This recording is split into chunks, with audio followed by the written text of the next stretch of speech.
All right, everybody, welcome back for another week. Hope everybody's doing great. How you doing today, McMillian? I'm doing great, my friend. How about you? Doing good, doing good. So the Crunchyroll Awards done rolled around for another year. It's that time of year where all the anime fans start arguing with everybody about their favorite anime. But of course, before we get into all that, we got to get through the pleasantries. We're gonna start us off with council announcements. And I do want to let everybody know that there will be no GLC news today. It's been a very, very light news week at the beginning of this year in general. Yeah, there we go. Very, very light news cycle. So not a lot has been going on in the news part of the anime world. So yeah, I'm gonna just hand it off to McMillian, who's gonna get us started with these council announcements. Yep. So first, as always, for council announcements, we got the agenda for today's episode, which is starting us off Crunchyroll Anime Awards 2024 discussion. Then we'll be moving on to weekly rec as always, and then rounding you out with Frieren episode 20 review. But as Ace said, there is no news today, so the only thing we really have to say for news is My Hero Season 7 is going to be premiering on May the 4th. So for all the My Hero fans, look out for that. Lastly here, I just wanted to remind you all that we had a Shield Hero Season 3 review for our last episode, so if you're interested in our thoughts and opinions on the last Shield Hero season, go check that out. And as always, for right now until we get there, reminder, we are on the road to 100 subscribers, so please, if you fuck with the boys, if you fuck with the content, please hit that like and subscribe button. Help us grow, help us out. We greatly appreciate it. But yeah, that is the end of the council announcements, and we're gonna just like McMillian said earlier, we're gonna hop in today's first topic, the Crunchyroll Anime of the Animated Awards, right, for 2024. 24, yep. Now, so these are not all the categories. We selected a few categories to go and talk about. If you guys would like to see the full list of categories, the link to that will be in the description. But voting for the awards have been closed, so if you didn't get a chance to vote, unfortunate. But you can still go and check out the categories and all the nominees and all that. So Yep. Starting us off here with Anime of the Year. And I know we spoke about recently, me and McMillians, what our Anime of the Year was. But I guess, just going through quickly here what they got for the nominees. We got Bocchi the Rock, Chainsaw Man, Demon Slayer Season 3, that was Swordsmith Village. Yeah, there we go. JJK Season 2, Oshino Ko, and Vinland Saga Season 2. Yeah. I will say this. We haven't looked at the other categories yet, but I will say Crunchyroll did a great job, I think, on the selection for topics this year. Because when I looked at this, when I voted, I was like, oh, okay, this is kind of hard. I ain't even gonna hold you, because they really pulled out some good picks here. Yes, but but once again, we spoke about this before, but both me and McMillian's Anime of the Year was Jujutsu Kaisen. We just thought, hands down, there was nothing else throughout the year that was, for one, talked about as much, but then just two, just generated as much hype as JJK did. Just nothing else just really touched it in this year. And of course, all the fights were very, very well animated by Mappa. They did a phenomenal job with all that. So, just JJK, we just had to give it a JJK. Yeah, I still agree with that. Like JJK, I think, besides all the points that Ace just said, I also think like it expanded upon its own type of storytelling within itself. I feel like there's a lot of people who tell you that JJK is just fights, and I would just recommend for them to go back and kind of watch, because a lot of JJK is told through like some subtext stuff and stuff like that. So I felt like they really evolved as the series has continued. So for me, That's why I decided to give it Anime of the Year. Now, granted, I do believe, I think when I was voting, I was like, if it wasn't for JJK, I probably would give it to Vinland Saga Season 2. But that was just because I really enjoyed the evolution of Thorfinn's character throughout Season 2, and like some of the stuff that they touched upon. I don't know if you still got to finish it, but yeah, I still got to finish the second half. But I think overall, I would give it to you over these other nominations for Anime of the Year, because Vinland, from what I've seen so far, I've seen the first 12. I just got to watch that second half. So, Vinland Saga is also a great watch, and they've been going crazy just like everything else. And the thing about Vinland Saga is, everybody was like, a lot. No, this season ain't got all the action in it, but I was like, but are y'all not seeing the character? Like you said, the Thorfinn character development alone, but just also the world building we're getting in this season as well. It's just like, come on now. The Mad King, the new king, is over here going crazy and essentially turning into a new Mad King. Get out of here. Get out of here. Yeah, so it's not only just Thorfinn. We also got, I forget old boy's name now, but yeah, no, that the new king who used to be who used to be on the side like with them, is now changing. So that the dynamic is crazy for Vinland Saga season 2. So good. All right, so moving on to our next category that we got here that we picked out, best new series. And quickly, we're just gonna go run down through the nominations once again. So we got Bocchi the Rock, Chainsaw Man, Heavenly Delusion, Hell's Paradise, Oshinoko, and Zom 100. Bucket List of the Dead. And what did you vote for this? I'm interested. What did you vote for this? You know what? I did Zom 100. Okay. I think I was leaning Zom 100 the same way. I don't know if I was gonna dot points because of the whole scheduling, issues and all that. That was also like on my mind because I was like, man, everything else on here. Now, granted, the only thing I haven't seen on here is Bocchi the Rock, and that's my fault because I haven't meant to check it out, and it's just so much stuff has been catching my eye and moving it kind of like down the quay.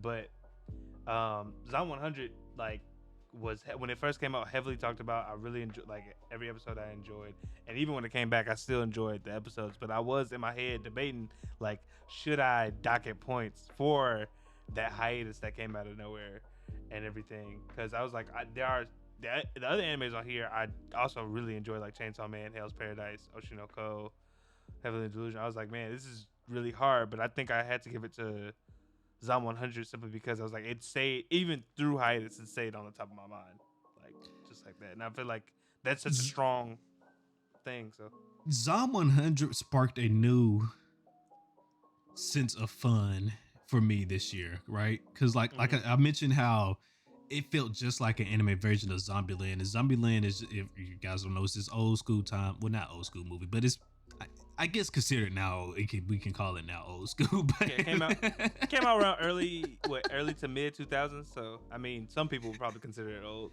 For all you goddamn other people out there, but we're not old, so fuck you guys. But Zombieland was this fun zombie movie and everything, and Zom 100 I think embodies everything fun about a zombie show. Because some zombie shows are more serious than, but you also got those zombie shows that are about more fun and whatnot, if you will. And I think Zombieland did a perfect job with that, as well as telling it in a different way, because our main character here, instead he was essentially a day-to-day worker, an everyday life worker. He was being heavily depressed. Found out the girl he liked was being used by his boss and all that. Just essentially life going down the drain, right? But then the zombie apocalypse happened, and you think his life is gonna go even more down the drain. Yeah. But nope, it actually turned his life all the way around, did a complete 180, and now my man is out here living life. God damn it! So Zom 100, yeah. It's crazy. It's a good show. Yeah, and that not to discount the other stuff on here. If you have not seen the other these new series, highly recommend any of them. Like I said, I can't really speak for Bocchi the Rock, unfortunately, because I haven't gotten to it yet. But I enjoyed. Yes. I enjoy. Well, I'm a big fan of Hell's Paradise. I've read all of the manga. Yes. Oshinoko as well. Really good, strong season. And Chainsaw Man, when it came out, also was popping. I think I'd be hard pressed not to find someone who didn't watch it who's a heavy anime fan. So you did go and read the Hell's Paradise manga? No, I didn't read Hell's Paradise. Not Hell's Paradise. No. Sorry. You know what I'm talking about? Heavy Delusion. Heavy Delusion. I meant. Yeah, no, that I knew. That's why I said no. I was like, I did read Hell's Paradise because I didn't even know. That series ended so fast. But Heavenly Delusion I have not read. I was just saying. Okay, so you meant to say Hell's Paradise. Okay. Nice. Did I say Heaven? Okay, yeah, I meant to say Hell's Paradise. Heavenly Delusion I did not know anything about, but that was a good time. Very intriguing, Hell Mystery. Season 2, I need more answers when you come out. Definitely. 100%. Definitely need more answers. Well, all right, well, moving on from there to our next category that we got, Best Continuing Series. And I'm going to let y'all know I'm biased, so I'm going to give it to One Piece. I'm going to let you get your take on. In my head, I was like, is Ace going to be biased here? I'm hella biased. Well, it was funny because Just a slight tangent, y'all. I had asked Ace earlier when the awards came out. I was like, "Are you upset that One Piece didn't get nominated for Anime of the Year because they had such a strong?" In my opinion, as an outside like observer, I was like, One Piece seemed like they had a very strong year. You know, We the had live a action came out, phenomenal year. the Wano arc, you know, everything, and he would. And I'll let you explain your answer. I cannot fault non-One Piece fans for not being caught up on One Piece fans. Though we had a great year in One Piece, it's hard to say One Piece was animated year when it's not a show you're not watching unless you're a One Piece fan. You know what I mean? By that, you know, as an average anime fan, you probably seen all these Anime of the Year animes that got nominated, right? But not every anime fan is watching One Piece, and then especially caught up to season. 1,000 episodes. His answers just surprised me because as he said he biased, so I was like, oh, okay. Unfortunately, but I understand. I am biased, but listen, I understand though. I'm sensible. Okay. So I have to get cut up. But okay. So for me, best continuing series. So generally with awards, I try, even if a show kind of deserves it, I try to like spread it out. So like, since I gave Anime of the Year to JJK, I wasn't going to give best continuing to JJK. Okay. Even though it's really good. So for me, I think for this one, I chose Attack on Titan. And the reason I chose Attack on Titan is because while we got part 7, 8, 9, you know, I feel like it's kind of hard not to give it to it because everybody tuned in for all of that. And while every single time, every step of the way. Exactly. And while we were upset, while we was complaining that they dragged the finale out fucking 4 times, everybody still watched it. Everybody still appreciated it. And even like, I remember when the last part came out and finally got done, everybody was talking about like, man, you know, everybody might agree with the ending, but we can all agree like this has been a journey. This has been something that we all like love to like tune into. And even for like new anime fans, for instance, if shout out Kev on stage, you know, if you've been on Twitter, you probably you've seen his journey through his anime journey right now. He started with Attack on Titan, and he was able to, and fans were able to, like, you know, longtime fans were able to get in, reinvested or re-enjoyed his journey, even though we weren't like too far removed, I guess, from the end of Attack on Titan. All I'm saying is, I think I have to give it to that because regardless of all the bullshit they put us through, their journey was amazing, and I can't discount it. I just felt like, you know, to round it out, that I had to give that to best continuous series. I feel you. I mean, well, I feel you on your, you know, your reasons, but like I said, I'm just listen. Hey, One Piece. But I can't fault you for it. Hands down, like I mentioned in our AOT review, though, Attack on Titan with the finale has officially solidified itself as a all-time classic. Just like you said, regardless of how you feel about the ending, AOT is officially an all-time classic now, hands down. If it's not a 10 out of 10 series, it's at least 9 out of 10. Nothing less than 9 out of 10. You know what I mean? Yeah, no, I completely agree. Like there's people that weren't even caught up that tuned in or didn't even watch it that tuned in for the finale because that's how strong of a show it was. So I just felt if like you tuned in for a finale of a show you had not even caught up on, that you're something. That's all I'm gonna say. You're something. I wouldn't do such a thing, but hey. No, I mean, I wouldn't either. I mean, but like to your point though, is people did that with the Gear 5 episode for One Piece. So. Yes and no, but we're not gonna get into that. All right, this isn't. I'm just saying. I'm not trying to get us off there. I was just saying people are crazy. All right, they be jumping. They did do it, but we're not gonna go on this rant. All right, not today. Not today. All right, moving on from there. Next up, we got Best Animation, and once again, to quickly over the nominees. We got Attack on Titan, of course, the final season. Chainsaw Man, Demon Slayer season 3, once again. JJK season 2, Mob Psycho season 3, and then Trigun Stampede. Yep. Ooh, now this one also very tough because I feel like each of these deserve the nom. But yes, the one. So I'm with you. It's like JJK was beautifully animated, right? Mm-hmm. But then on the other end, everybody may not have seen it, but I think Trigun Stampede did a wonderful job of yeah. of putting a new twist on 3D animation. Like it looks really, really good. And It does. I damn near want to give it to them, but then at the same time, it's like we got Demon Slayer over here. Even though I don't think the season was that great, but I mean, listen, the animation. Yeah. You look, Ufotable is my favorite anime studio for a reason. They always make shit look good. And also, let me restate that I don't think season 3 was as good as season 2. Season 3 was still good, but it wasn't as great as season 2. Oh no, but I was about to say, even with that though, I think when I voted, I gave it to Mob Psycho. Okay, Mob Psycho. Now they did go. Mob Psycho's final season wasn't as great as I wanted it to be as well, but I will say the animation, hands down, was phenomenal though throughout beginning to end for season 3 of Mob Psycho. I'm not mad at you for that as well. I think I gave it to Mob Psycho, even though granted, I think I didn't vote every day of the Crunchyroll Anime Awards, but I think I did. This is one where I did switch it up because, like you said, Trigun was so good and everything like this. It's really hard to give a definitive one, but I think the first day, I'll go. My first day answer was Mob Psycho, and it's just because while all of these are, I think honestly all these shows were animated beautifully. And no chance. Yeah, I'm sorry. Keep going.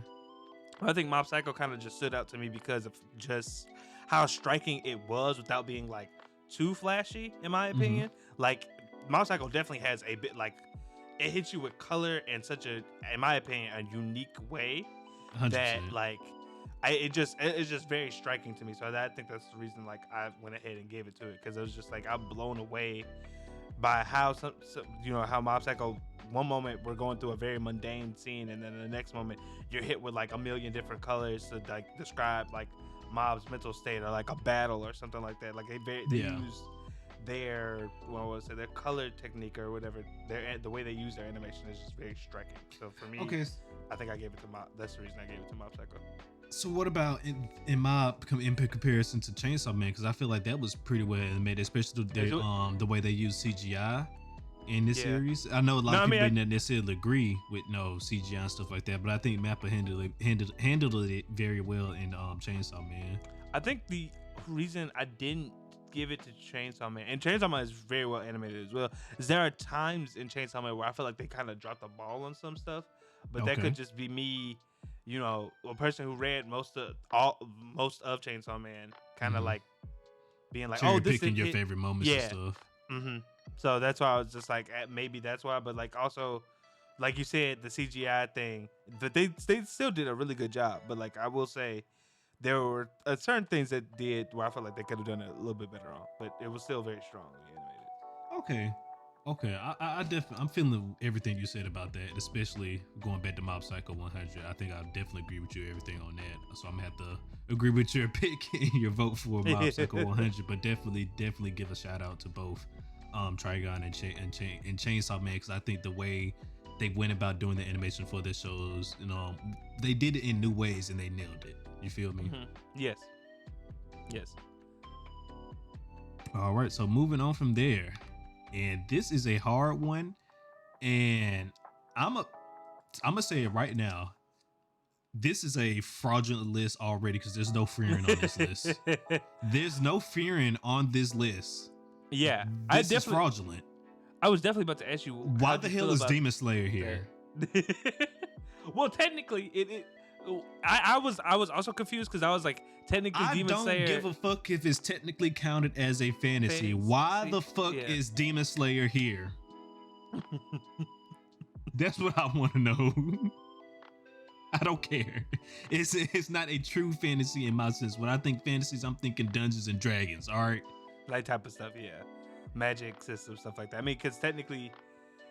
Yeah, I don't, because when I saw that, I was like, okay, I understand that Demon Slayer is technically a fantasy, but like Frieren, in my opinion, I feel like Frieren should definitely be somewhere on here. I don't know what disqualified it, I guess, from showing up on this list for the Anime Awards, but it definitely should be somewhere on here. If Mastral can pop up on here, Frieren can pop up on here. Yeah, no, I mean, they debuted in the same season, did they not? And then, hell yeah, like I said, if any of these pop up on here, first of all, why is the Ancient Magnus Bride on here? I heard it was good. I haven't seen it, but I did heard it was a good show. But we could have had Frieren over that. Well, and I don't know, matter of fact, I think it's probably more fantasy than Demon Slayer. Why is Demon Slayer here? Yeah. No, Once again, just that's why I said, I'm sorry, Ancient Magnus Bride. I ain't have to do you like that. All right, but once again, I'm sorry for everybody else as well. Let me go through these nominations for Best Fantasy. We got Demon Slayer, Hell's Paradise, Mashle, Magic and Muscles, Mushoku Tensei Season 2, the Ranking of Kings, the spin-off. I can't remember the Treasure Chest of Courage. There we go. Treasure Chest of Courage. And then the Ancient Magnus Bride Season 2. Those are your nominees for Best Fantasy. Frieren definitely deserves to be on here. I'm not sure why it's not.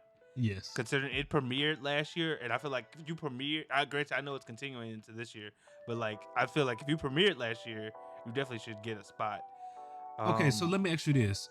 Out of this list, hands down, it's Mushoku Tensei. But Mushoku Tensei versus Frieren, which one you giving it to? Oh, Frieren. Yeah.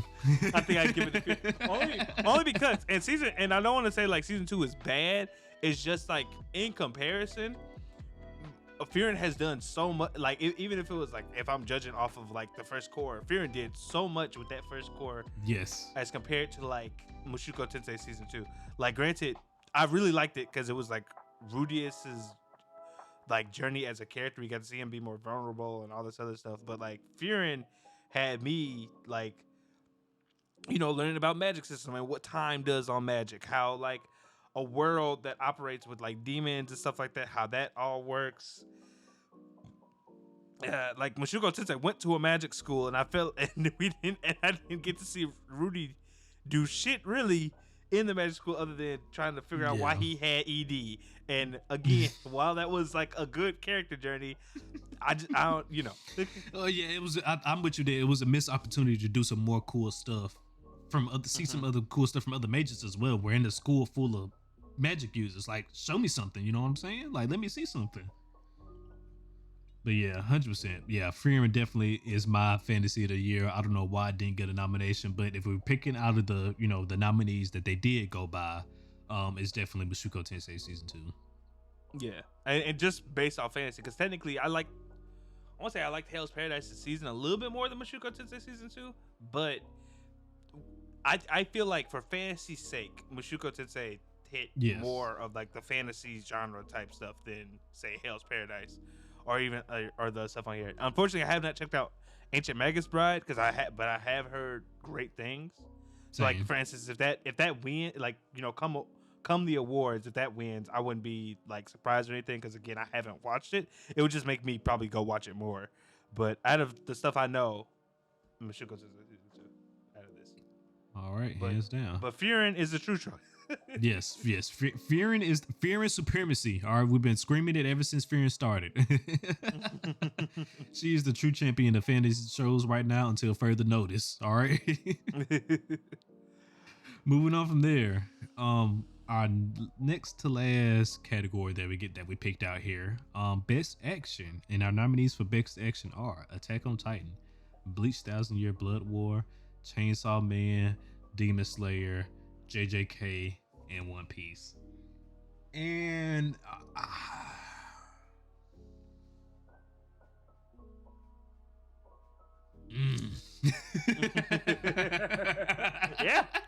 yeah, that describes everything on here very strongly.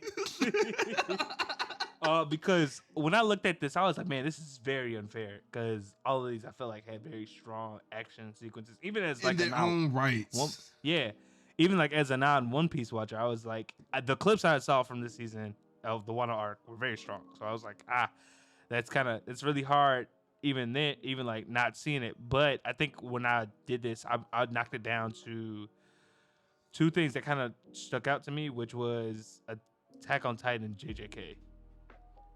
For me, at least, because the action sequences in both of these seasons alone blew me away. Like I was completely blown away by a lot of action sequences in this. Now, granted, Chainsaw Man and Demon Slayer are also very strong, but I just felt like out of the stuff I remembered or recalled from the final episode of Attack on Titan, and from both and this season of JJK, I was like, yeah, no, those fights blew me away. Yeah, because even for like Bleach Thousand Year Blood War, right? This core really didn't have that much action in it until the end, right? Like it wasn't really that. It was more of a. This was our lore building season, really. You know what I'm saying? Yeah. We're laying the groundworks and foundations for the shit that's about to happen in these last two cores. Yeah. But definitely, the finale stuff of Bleach was great, and like you said, Chainsaw Man was good as an own right. For me, I'm leaning towards JJK and One Piece, and I'm gonna get into my reasons later. But then Attack on Titan is. I don't watch Attack on Titan for action. I watch Attack on Titan for the world building and the characters. And the action is just a plus.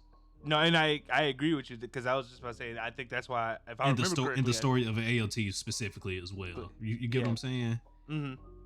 It's just I like I said, I think the final charge to kill the founding Titan, to kill Eren, that whole sequence, yes, was fucking phenomenal. Phenomenal. It was.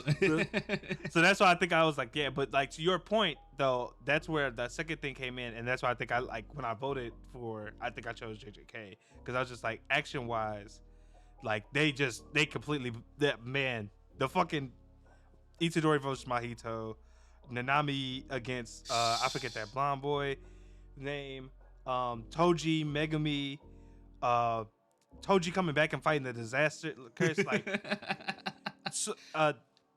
Sukuna versus Jogo. Not Jogo. No, you're right. Jogo. Yeah. Geto versus Toji. I had to give it to JJK for action. Yeah, I mean, listen, JJK. Again, my bias is just kicking in again, but as well, it's not even bias at this point as well because we have had some of the best action scenes in the entire series, and at the end of Wano here in One Piece, so it's like I don't know what to tell I don't know what to tell y'all. But at the same time, it's hard for me to pick right here. I'm giving it to both JJK and One Piece. I can't choose. I can't just give it to one. Demon Slayer, no, definitely can't give it to Demon Slayer. Though once again, the animation is beautiful for action this season. Season 2, hands down, just wipe season 3 up with the floor with action. I felt like, granted, I liked Swordsmith Village arc, kind of like Ace said, but I just season 2, the what is it? The something district, Red Light District arc, just Entertainment District. Yeah, Entertainment District.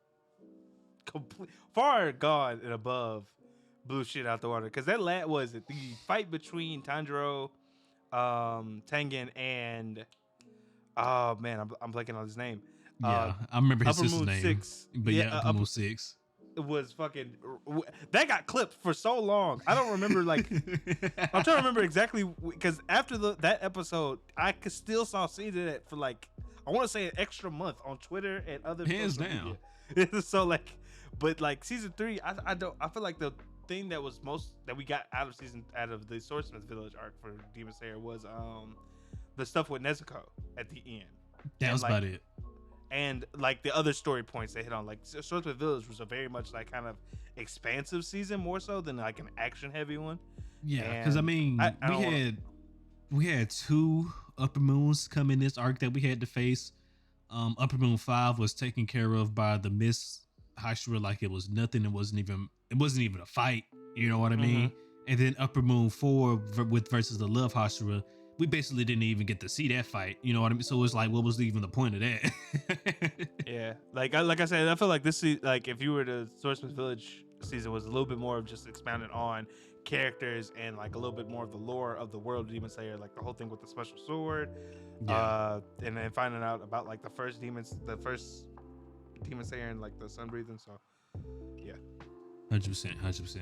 And then moving on to our last category that we picked out to discuss today, we got best opening sequences, and the nominees are Heavenly Delusion, Chainsaw Man, Zom 100, Jujutsu Kaisen. I don't know if they mean the first one or the second one because they had 2 OPs. It's the first one. The first one. Okay. Yeah. Oshinoko. I figured because they got that image, but you just never know.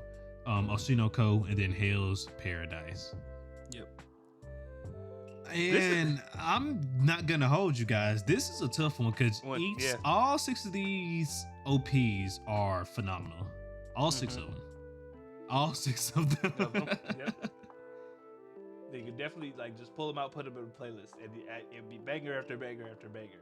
So Legit, I I think I got two of these on my playlist. I need to add two more of these. Yeah. So what I broke it down to, because in the Crunchyroll Anime Awards section, they saw this best. They call it yeah, it's right there. Best opening sequence. So for me, it wasn't just about music. I was also thinking like visual. Visuals as well. Yeah, and so Zom 100 has some dope ass visuals for the opening. Yes, they do. Them, I feel like strong visuals. Zom 100, Hell's Paradise, and Chainsaw Man. Chainsaw Man, yeah. Granted, JJK was also nice, but I feel like out of the stuff I've seen from JJK, they could have done. It was JJK was just a standard anime opening. It wasn't nothing, new or anything. But I feel like Chainsaw Man, Zom 100, Hell's Paradise, their and opening sequences pop with their visualizations, things like that. Oshino Ko's as well too, because Oshino Ko had an interesting open as well. And damn, they did have one. See, that's why this is hard, because Oshino Ko, they had the whole sequence. They had that one sequence where everybody's in the crowd just doing, hitting that motherfucker. God damn. even the opening, even like the first half of their opening is really cool too, because it comes in with like their mom doing like her routine and then like whispering on the side, and it just gets you kind of hype. Oh man. Damn, this is a tough one. Yeah, no, I think. Ooh, man, this is a tough one. If I had to pick, I think because just for out of uniqueness, it would be between those. Chainsaw Man was unique in its own sense as well, because they had a lot of callbacks to some old time movies and stuff like that. But you would have to know about those stuff to catch on to those Easter eggs, right? Yeah. Zom 100 and Oshino Ko, I think, had a very unique OP in both terms of both songs. The songs were both good, but the visualizations were dope as well. Yeah, I'm between the same two. I think I for me, and this is probably like just a little bias, I'd probably go Oshino Ko, just because I'm a big fan of the manga, and that opening is just really cool. It gets you so hyped. It gets you so hyped. It does. I think I'd have to go Oshino Ko. This is slight bias though. I will say this is very slight bias, simply because I just really like the series. So I think I'd probably have to go Oshino Ko. I think song wise, like just how in tempo and like music wise, I think I have to give it to JJK. But like once again, if we're including everything, we're not just including the music, we include visualizations as well. I'm with you, Oshino Ko. Yeah, and Yasobi is a fantastic singer. Avi, I don't know about Yasobi. Get on that. Get on it. Get on it. It really sucks because they also had like best ending, and Yasobi worked on what is it? Witch of Mercury, I believe, on one of the endings or openings. Yes. And I was very upset that didn't get nominated. But we're not gonna talk about that. Yeah, we're not gonna get into that. I was like, that's a snub right there, though. That is a snub. We didn't talk about it as well, but best new series, Witch of Mercury. Check it out. Yep, that's on there. It got nominated, but we didn't talk about it because it wouldn't be in a conversation. It wouldn't be. It wouldn't be in conversation. It's like this. On that. It's straight up Witch of Mercury, hands down. If y'all haven't checked out Witch of Mercury yet, please go check it out. It is a Mobile Suit Gundam anime, but it's a new take on it, if you will. So go definitely go check it out. But back to this best opening sequence. I think we're both in agreement though. We're giving it to Oshino Ko, right? Yeah. I gotta go Oshino Ko. Like I said, mine is slight bias simply because I'm a huge fan of the series, but the opening is still very striking. Good song, good visuals, good time. And I think my next runner up would definitely be Zom 100, because Zom 100 also has one of my favorite songs for the season as well. So, Song of the Dead, just Dystopia, Song of the Dead. Yep. Song of the Dead. All right, so yes, that is the end of the Crunchyroll Award nominations discussion here. I will leave a link to the full list of categories that were lined up for the Crunchyroll 2024 Anime Award nominations down below in the comments. So if you guys want to check that out, you can. And of course, when the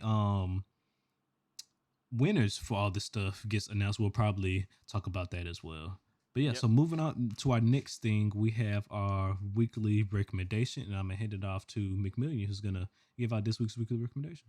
Now, granted, before we get into Weekly Rick, just a shout out from our sponsors over at Magic Mind. Thank you guys for rocking with the podcast. And as always, guys, if you want to stay up to date on all your favorite anime and stuff like that, you're going to need energy. And I think Magic Mind has the solution for that. It's much more healthy than a regular brand of coffee or any of the energy drinks out there without giving you all those jitters and shakes as you would get. You can actually have this with your morning coffee if you want to give yourself an extra boost of energy. And right now, Magic Mind has a special deal going on for the month of January where you can get the first month free for a subscription of 3 months using, and you can get this deal going by going to magicmind.com/JAN Gurren Otaku to get that subscription that first free month. But if you want to go ahead and get you like a first time purchase or anything like that, you can also use our code Gurren20 over at the over on the website to get that special deal. But we do recommend getting the subscription at magicmind.com/Jan Gurren Otaku, so you can go ahead and be energized throughout the throughout however long you want to keep the subscription. All right. Once again, thank you to Magic Mind for sponsoring today's episodes. And we're going to be giving out this weekly recommendation, which is Recreators. So take it away, McMillian. Yep. So, Recreators has a very interesting premise. I'm gonna go ahead and just read off here. High school student Sota is watching the anime Elemental Symphony of Vogue Chevalier, I think is how you pronounce it. When he suddenly finds himself drawn into it. When he returns to his world, the heroine of that series, the warrior princess Celestia Uptiria, I'm probably butchering these names, comes with him. They soon discover that this is not an isolated case, as several characters from anime, manga, and video games are being transported into what they call the realm of the gods by a mysterious military girl. Um, some creations seek to meet their creators, while others have more hostile purposes. This anime has one season and is comprised of 22 episodes. It's really good. Basically, it's about basic creations and video games, manga, media throughout coming to life and into our natural world and seeking to meet their creators. And some of them, simply just want to go ahead and meet the person who created them, and some of them want to run hands, which I think, which I think is preferable because, like, for instance, if you were Aaron Yeager and you just came to the real world, and you found out all your suffering was by the design of this one person, you tell it. I feel like he'd want more than words with the guy. You know what I'm saying? He might have more than words for his creator. So, it's basically the premise of the show. It's really good. It's really interesting. It has a lot of good action. So if you're a fan of that and you find the premise interesting, highly recommend checking it out. This is an that old of one. I think it came out like I want to say 4 or 5 years ago. So like It's a little bit aged, but it's still good. You can find this on Amazon Prime. That's where it's streaming at right now. So go ahead and check that out. All right. Once again, everybody, this week's weekly recommendation is Recreators. And with all that being said, everybody, we're going to head into our last discussion for today, everybody. It's our featured anime for the winter 2024 season, Frieren Beyond's Journeys In. It's specifically the First Class Mage Exam. Everybody, episode 20, where we're continuing our journey. And just once again, for those who don't know, featured anime, all that means is we're going to be following along with whatever the featured anime is. Every week, we're going to be doing a weekly review for that anime until it's completely done. So last featured anime for the fall 2023 was JJK season 2. So you can go back out and and check out our thoughts and opinions on every single episode that was dropped for that season. Yep. And this season is Frieren. Now, we didn't start up the Frieren with the beginning. From the very beginning, we started up. It became our featured anime during the second core, but we did do a core 1 review, so you definitely can go check that out. It's called Frieren Supremacy. So yeah, go check that out. But let's get into this episode 20 discussion, as you was just about to say.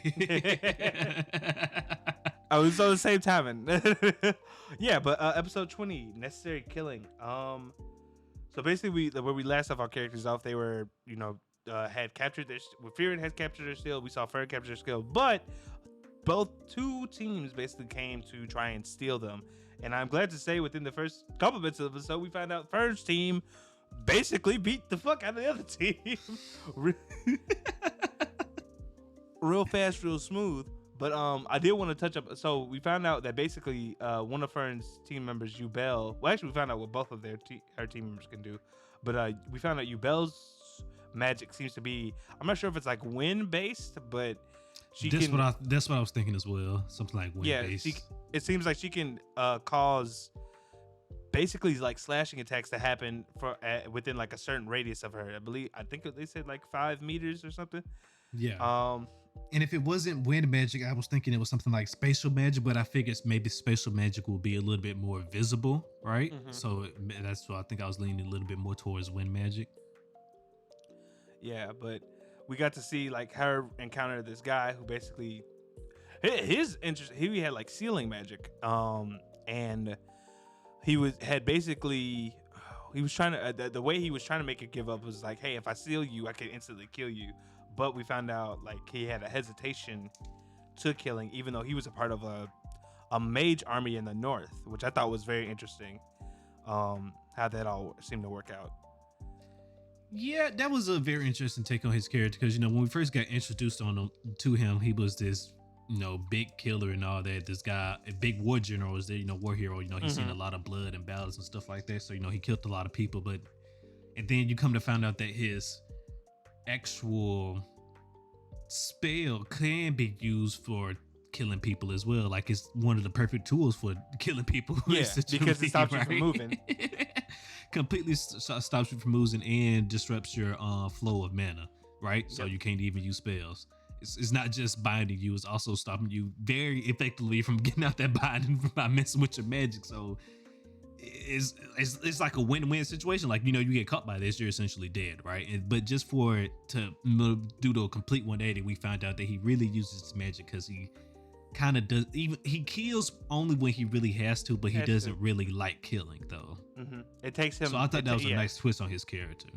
Yeah, especially I especially liked how it was like it was a foil of Yubel's character because he even like called it out because at one point he released her. It was like, hey, give me the steel and I'll let you go free.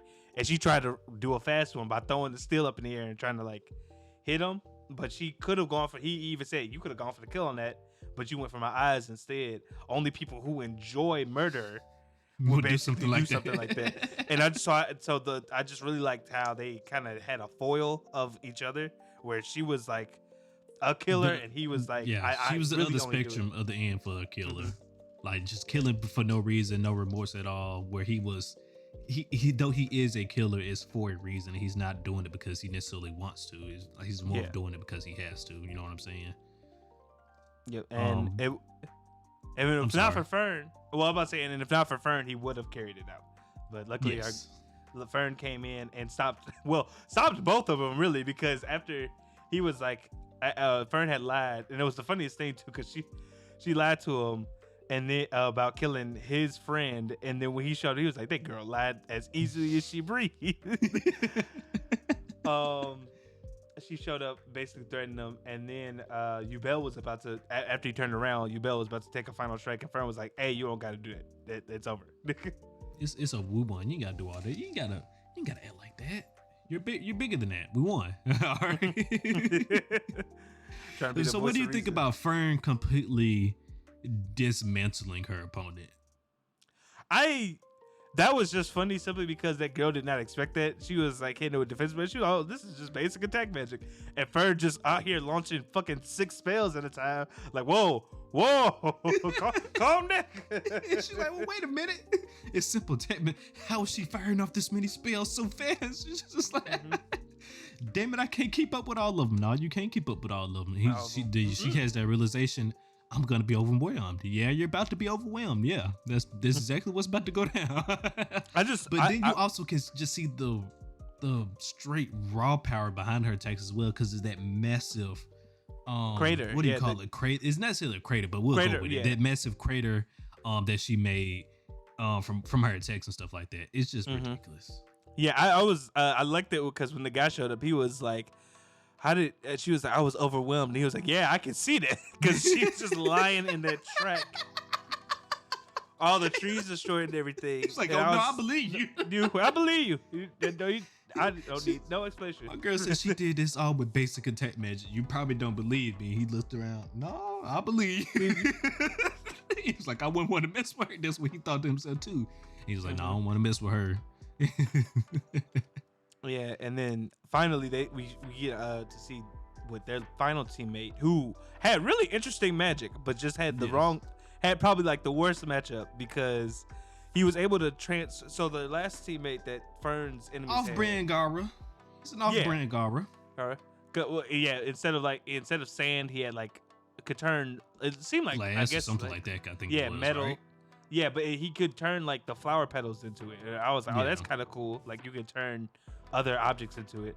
But his opponent had specialized in illusion / clone magic, and he was like, yeah, I was just testing it out, see how far you could basically go with your spells. And he knocked him out basically because he had terrible defense, great offense, but terrible defense. You want to say something? I do, but I hate when because I'm so bad with names and I can't remember this guy's name. The clone guy or the one that used No, I'm thinking about somebody totally different. I'm sorry. Okay. Side tangent. The guy from Bleach, one of the captains, he uses the flower petals for his bankai and stuff like that. Thank you, Byakuya. I don't know why I can think of that. He's a Dollar General Byakuya, if you will. Yeah. No, you know what? True. Really? That's very accurate. It's a very accurate description because that's basically what he was doing. I wanted to get a better comparison. I was like, oh, I got a better comparison, but I can't remember this guy, Byakuya's damn name for some reason. No, but that's a very good comparison because it's basically what he is. You know, and then we leave that the Fern's defeated team basically had the funniest thing because he had to end up carrying both his team. The one guy who had the ceiling magic had to end up carrying both his teammates. So it was like, well, I guess we'll have to try again next year. And then all of a sudden he found the steel lands right in front of him and he's able to seal it. He was like, God damn it. Damn it. He was like, we'd have to go through all that shit. He had to go through all this bullshit. Because that's everybody else was wondering too. It's like, if you had this type of magic, why the hell do you not have a steel? Well, because one, it takes luck as well. You got to get lucky to even see one of these motherfuckers. Yeah. And he's just like, motherfucker, still just popped up. He's just, motherfucker, just so much trouble for nothing. But, you know, they passed though. Mm-hmm. So we continue. We already know they're gonna pass, but also, so before we get to the discussion, you know, with Fern's group situation, our two test proctors, right? They were having a conversation and stuff, right? You know, a question about first class mages. You know how you know if anybody would die from this, you know they're not fit to be a first class mage, right? But you know we also know how. But basically, what I'm trying to get at, the specific clearing for the first test is that you got to catch a steal and all your party members got to be present, you know, at dawn. Does that mean alive though? I think so, because I mean they basically said because instance, I mean, what if I bring my dead partner's body back with me and I got to steal? I mean, though he's dead, but he's present. I mean, technically, I don't think they let that fly. And I'm just going based off of the whole thing with like the guy Fern beat. How he the moment he found out that he thought one of his party members was dead, he was ready to throw in the towel. I was like, well, I don't need to be here anymore. So I'm assuming. I mean, yeah, that's just what they're assuming, but. I mean, like I said, they never specifically said if one of you die, you know, you automatically fail. They just said you have to be present. That was the flavor text they used. All your party members have to be present. I mean, again, and I get you. I just feel like based on the way the characters are reacting, and they, you know, they got the knowledge in universe that I don't think that would fly. Because like for instance, with Frieren's team, Richter was like, "Hey, I'm about to kill these two young ones.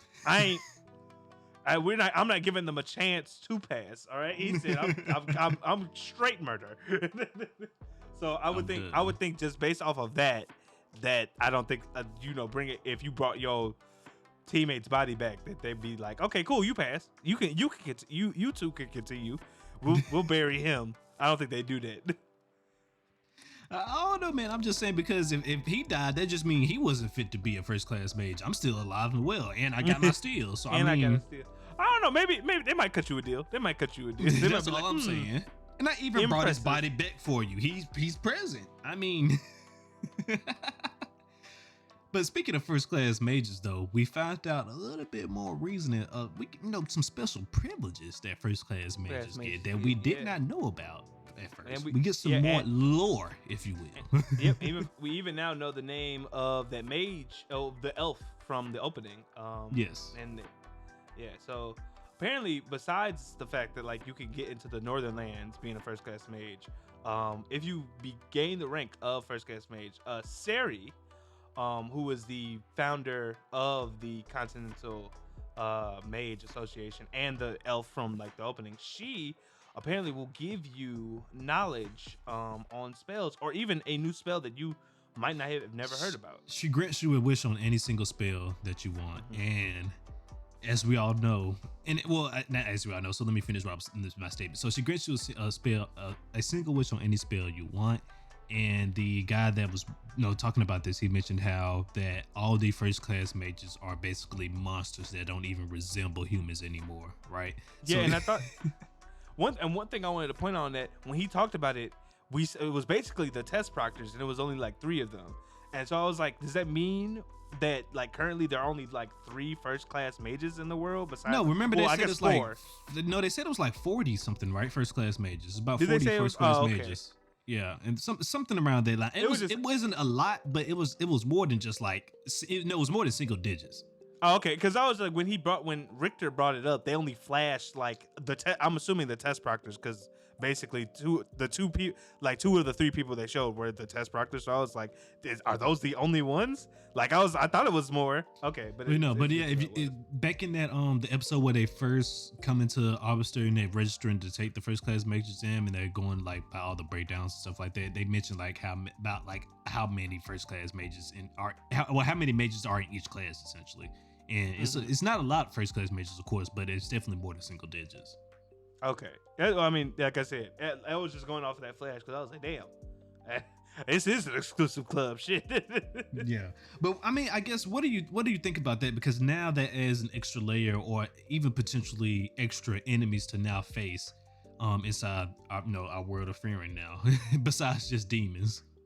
I mean, it does seem interesting because like if what Richter said is true, there's a lot of people out there who are just simply first class mages for the pursuit and thirst of knowledge, and not necessarily just for like the fact of like, hey, I want to get into this area and stuff like, and well, great, yeah, I want to just get into like this part of the Northern Lands.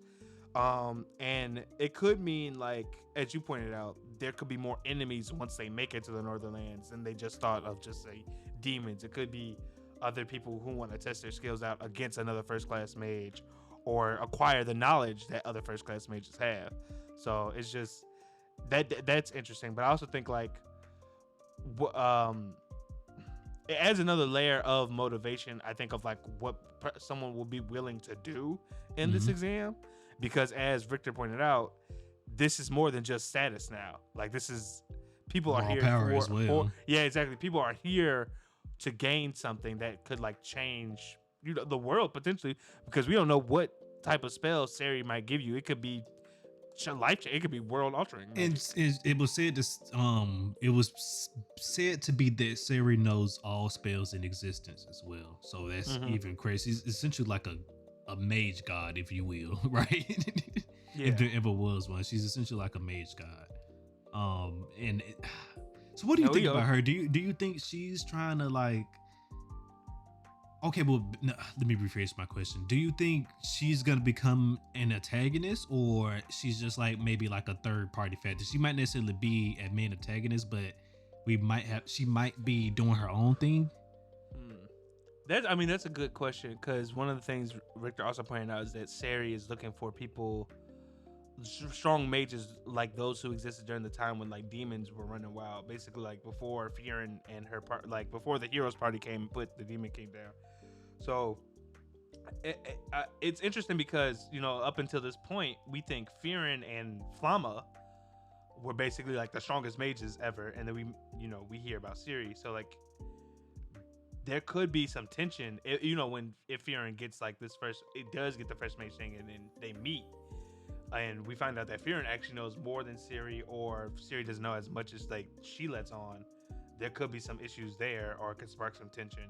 So I don't know. I'm up in the air on what this character could mean for the rest of the series.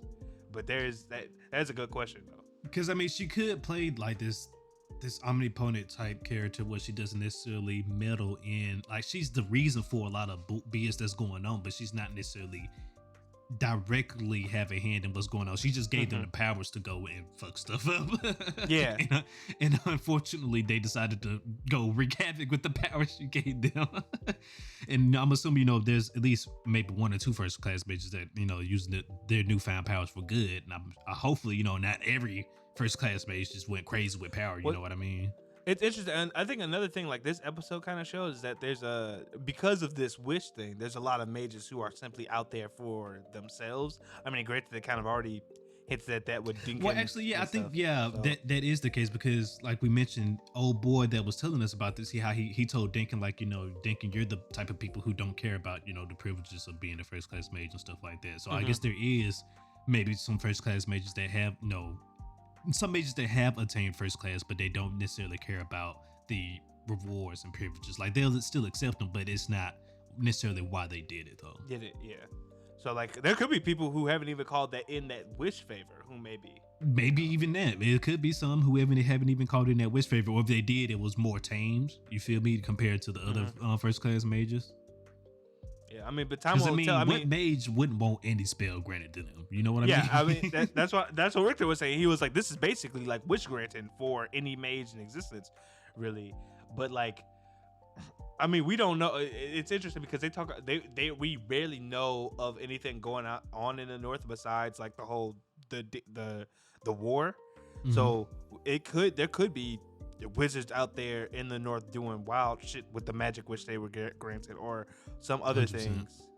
So I mean, time will only tell what will happen after the mage exams. But it definitely has this has opened like the realm of possibilities of like shit that could transpire after we after Fern and Frieren obtain the rank. And then head off into the Northernlands, 100%. Because now we know it's out there. It's potentially more enemies out there besides just demons. Now we got to worry about these crazy absurd, strong mages out there that got God knows what type of magic and doing God knows what with it. And like you said, and doing God knows what with it as well. So, but last but not least, the last discussion topic for the Frieren review we got here, Fern's group, boy.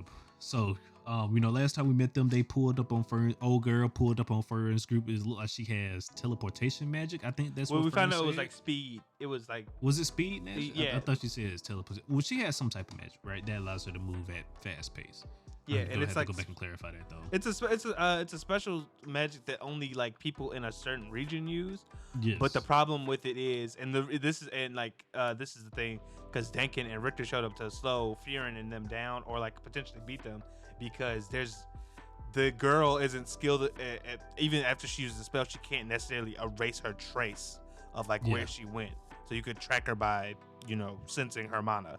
And if this was like a regular scenario where there wasn't a giant dome around them, this is GG's, but she can't get out this dome, so she's still trapped in this one area, even though she can move fast and stuff like that.